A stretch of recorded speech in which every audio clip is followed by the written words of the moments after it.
Hello guys. आप सोच रहे होंगे कि क्या डेंटा वाटर नाम का जो आईपीओ था वो पैसा लेकर भाग गया या धोखा दे दिया। तो गाइस ऐसा कुछ भी नहीं है।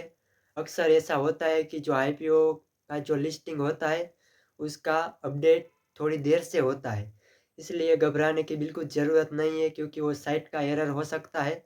और आप जहाँ पर चेक करते हैं, देखिए मैं आपको वेबसाइट दिखा देता हूँ। आप वहाँ पर चेक करते हैं तो आपको लगता है कि उसमें नाम शो नहीं कर रहा तो वो पैसा लेकर भाग गया, डूब गया। लेकिन ऐसा कभी नहीं होता है क्योंकि वो कहीं भी भाग नहीं सकता है और आपका पैसा कभी भी डूब नहीं सकता है क्योंकि वो सिर्फ़ ब्लॉक हुए होते हैं। तो आपको जब अलॉटेड होगा तो ही आपका पैसा आपके अकाउंट से कट होगा, वरना नहीं होगा। और गाइज़ कभी-कभी जो आईपीओ होता है वो एनएसई, बीएसई से पहले जो इंटीग्रेटेड रजिस्ट्री है उसकी साइट पर पहले दिखाया जाता है। तो वहाँ पर आप चेक करते हैं तो आपको पता चलता है कि एरर आ रहा है।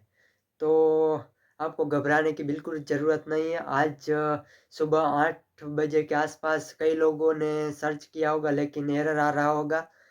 और मेरे अंदाज़ के हिसाब से तकरीबन ढाई 3 बजे के आसपास उसका रिज़ल्ट जो है वो आपको देखने को मिलेगा।